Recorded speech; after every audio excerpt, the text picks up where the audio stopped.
Hey, what's going on, guys? Kevin here to bring you a brand new video. Today we're going to be doing day 7 of Horror October.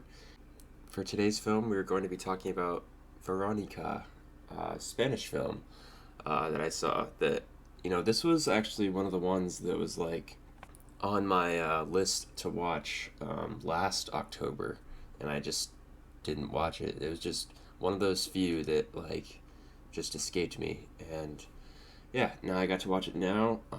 It was on a list of like horror movies to watch, anyways, also. So I'm glad I got to watch it now. This is like a good example of like why I love horror movies because like I feel like the execution of this movie wasn't the greatest, but like there's a lot of like great horror stuff here that I really enjoyed. So it just showed that like I do have an appreciation for horror, especially like this, because a lot of things were done really well. So with this film, the premise is a little bit like because like it's just like a Ouija board, and she basically spawns the devil because a solar eclipse happens like during her seance, and she basically like lets all that darkness into her or some shit. Like, it's not really like clear like how this works. It's just like, oh well, with the eclipse happening, it was dark during that time, so when she was using the Ouija board, she like let this dark presence inside of her. Um, and then there's like the whole twist with it too, is that like, she didn't have this thing there with her. The thing was inside of her, so this demon thing was actually inside of her, and she was the one like causing all of the scary stuff to happen within the house. It's just that she was trying to like control it.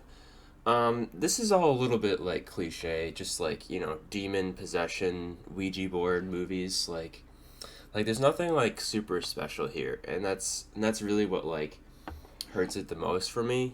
Is just like it's nothing like too out of the ordinary.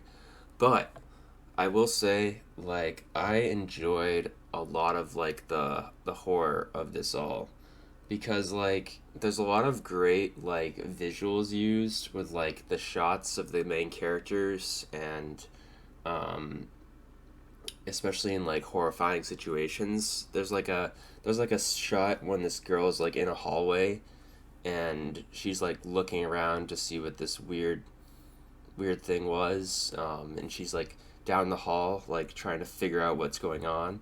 And there's just like interesting things like that that play out, that I was like genuinely like scared and like terrified for what was going to happen to this girl and her family.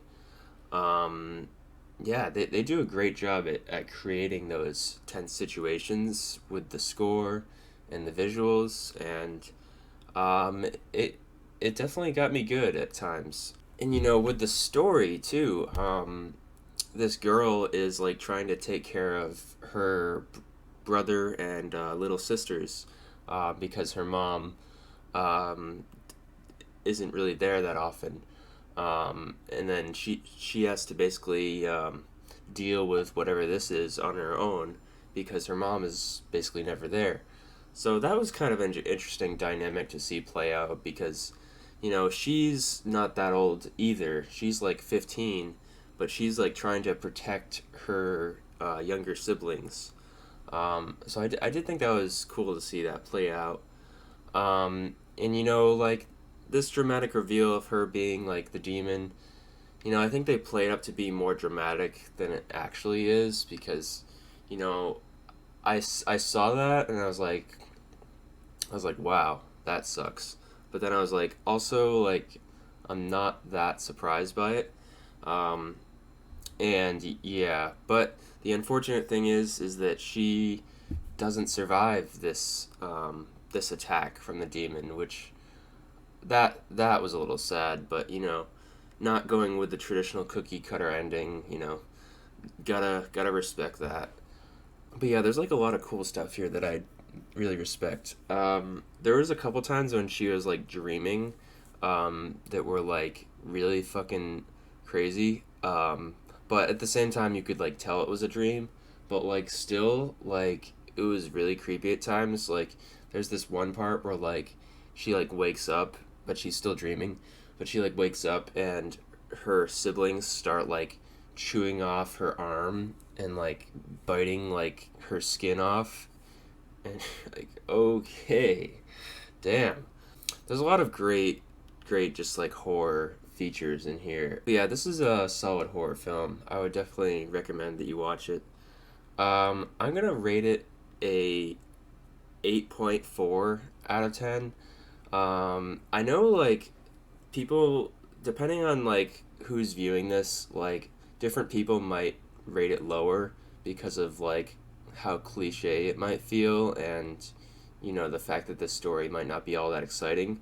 But for me, I feel like the great horror moments kind of outweigh the basic premise of it all. Um, so yeah, I really liked it a good amount. But yeah, hope you guys have enjoyed the video. Make sure to leave a like if you have, and I'll see you guys in the next one.